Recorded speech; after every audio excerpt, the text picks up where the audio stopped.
कल्पना का मतलब होता है मन और इंद्रियों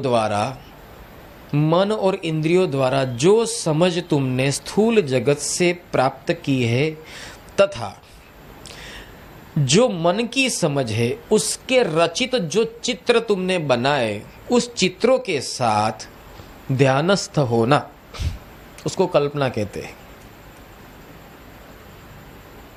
तुमको जैसे गुलाब की खुशबू पसंद है तो तुम कल्पना में जाकर भी वही खुशबू ढूंढोगे।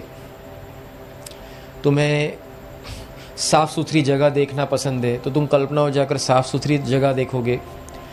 तुम्हें पानी में, नदी में तैरना पसंद है तो क्योंकि वो स्वाद तुम्हारी चमड़ी ने चखा था, ठंडे पानी में उतरना और तैरना, तुम्हें बहुत आनंद आया था।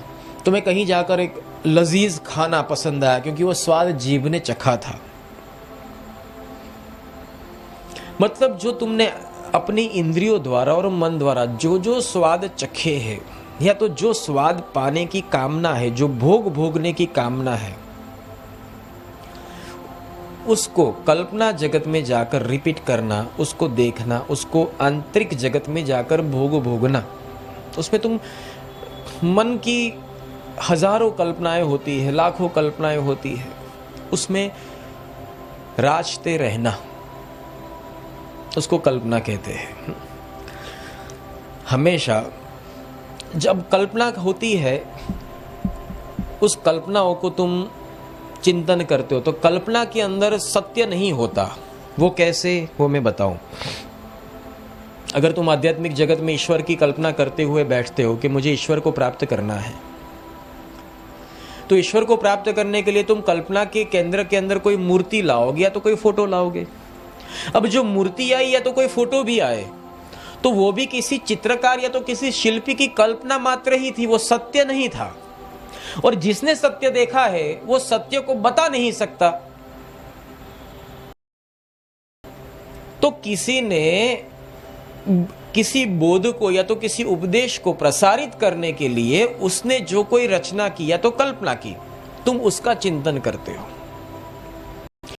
किसी भक्त को प्रकट हो गया, उसने भगवान बना दिया, उसमें मूर्त बिठा, अब भगवान की प्राप्ति के लिए उस तीर्थ यात्रा स्थल का चिंतन करते हो। मतलब पहले जिसने मूर्ति की कल्पना की और मंदिर की कल्पना की, द्वारा उसने स्थूल जगत तत्वों की रचना की। अब तुम भी क्या करते हो, उसी जगह को का चिंतन करते हो। मतलब किसी और की कल्पना जो स्थूल अवस्था में आ चुकी, उसकी कल्पना के ऊपर खुद को केंद्रित करते हुए बैठते हो। मतलब कल्पना के ऊपर कल्पना हो गई, पर सत्य कहां है? यहां सत्य तो नहीं है। मैं तुम्हें सत्य खोजने की बात करता हूं। ध्यान में हम जाते हैं तो किसको खोजते हैं? सत्य को। तो ध्यान में तुम जाते हो तो कल्पना वो सत्य नहीं है, ये यहां मैं साबित करना चाहता हूं। जो तुम कल्पना करते हो वो सत्य नहीं है।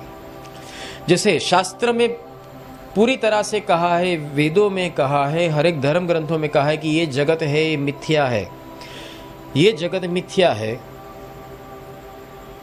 परा जगत सत्य है।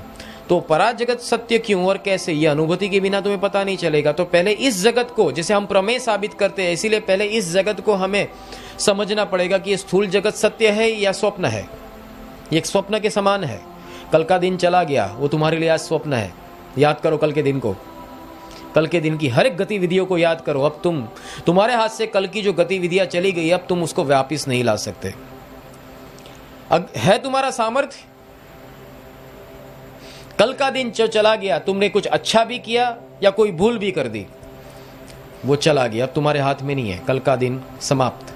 बचपन चला गया, अब तुम उसमें कोई फेरफार नहीं कर सकते। एक कल्पना मात्र हो गई, एक स्वप्न हो गया।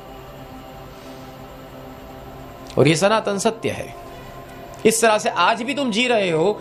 अभी रात्रि का समय है, संध्या में जो तुमने भोगा था, आज दोपहर में जो तुमने क्रिया की थी, आज सुबह के जो तुम्हारे जीवन के पल थे, वो अभी कहां है? वो भी स्वप्न हो चुका।